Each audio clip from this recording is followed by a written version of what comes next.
দেশজুড়ে চলছে তীব্র দাবদাহ, থাকবে আরও কয়েকদিন বলছে আবহাওয়া দপ্তর।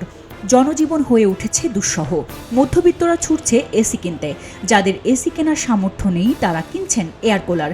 এর মধ্যেই লোডশেডিংয়ে প্রাণ ওষ্ঠাগত, তাই অনেকেই আবার গরম থেকে মুক্তি পেতে কিনছেন চার্জার ফ্যান।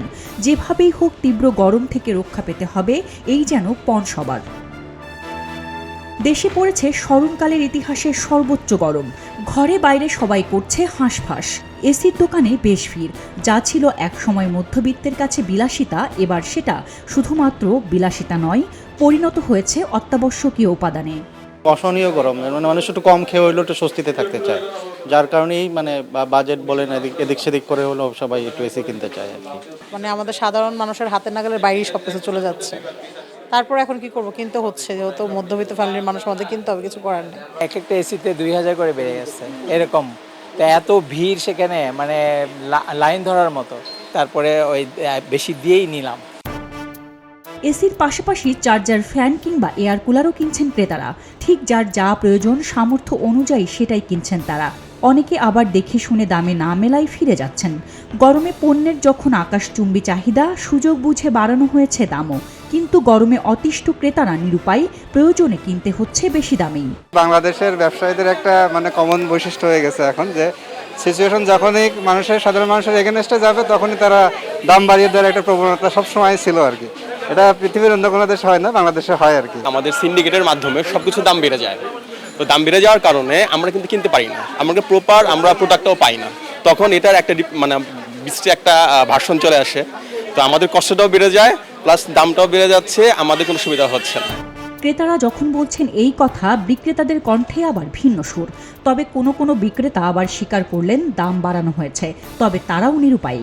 একটা সময় কিন্তু প্রিভিয়াস ডেতে এসি ছিল কিন্তু একটা বিলাসিতা বা উচ্চবিত্তদের একটা পণ্য আর কি। এখন সময়ের যে পরিবেশ বা পরিস্থিতি, আবহাওয়ার আমাদের অনুকূলে নেই, যার জন্য কিন্তু এসির চাহিদা ডে বাই ডে বাড়ছে। এটা একটা প্রয়োজনীয় আসবাবপত্রের মতোই একটা হচ্ছে। আর লাস্ট 1 উইক ধরে যে আবহাওয়ার চিন্তা করলে এসির চাহিদা অনেক, এবং এসির অপশন হিসেবে যারা এসি ক্রয় করতে পারতেছে না, ক্রয় ক্ষমতার ঊর্ধ্বে, তারা কিন্তু এয়ার কুলার হিসেবে সেকেন্ড অপশন হিসেবে নিচ্ছে। কোনো আইটেম কিন্তু এখনও কম রেট, আবার কিছু আইটেম আছে যেগুলো শর্ট হয়ে গেছে, ইম্পোর্টারদের কারসাজির কারণে এগুলো হচ্ছে আর কি। আমরা তো খুচরা পর্যায়ের বিক্রেতা, আজকে 10 টাকা করে কিনলাম, কিনে 12 টাকা বিক্রি করলাম, আবার কিনতে গিয়ে দেখি 15 টাকা কিনতে হচ্ছে, তখন আবার 16 টাকা 17 টাকা বিক্রি করতে হচ্ছে। একটা ফ্যান আমরা যদি কিনি 700 টাকা, বিক্রি করি 800 টাকা, একটা নেট মার্জিন লাভ থাকতে হয়। এখন এটা আমাদের কিনতে হচ্ছে 900 টাকা, 850 টাকা এরকম দামে। তো ক্রেতারাও একটু প্রবলেম ফেস করতেছে, আমাদেরও ডেইলি বেসিসে দাম বাড়ার কারণে আমাদেরও প্রবলেম ফেস করতে হতেছে। এখানে যদি একটু সরকার বা আমাদের যে সিন্ডিকেট যারা আছে একটু নজরদারি করে, আমাদের জন্য ভালো হবে, যারা ক্রেতা আছে তাদের জন্য ভালো হবে। গরম যেমন অতিষ্ঠ করে তুলেছে জনজীবন, তেমনি প্রয়োজনীয় এসব উপাদানের লাগামহীন দাম নেই সবার সাধ্যের মধ্যে। তাই অল্পের মধ্যে সবটুকু সুখ খুঁজে নেওয়ার বাসনা অনেকেই মনেই লালন করতে হচ্ছে।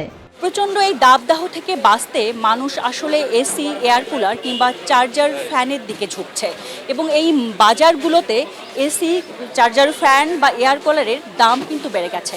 এখন যারা নিম্ন মধ্যবিত্ত বা মধ্যবিত্ত, তারা অনেকে তাদের জমানো টাকা থেকে এই এসি কিনছেন, কিন্তু যাদের এই সামর্থ্যটুকু নেই, তারা এই গরম থেকে পরিত্রাণ পেতে কি করবে, এই প্রশ্নেরই বা কে উত্তর দিবে?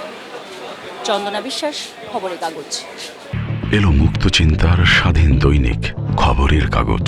এখন খবর হবে নিখাত, নির্ভীক, নিরপেক্ষ।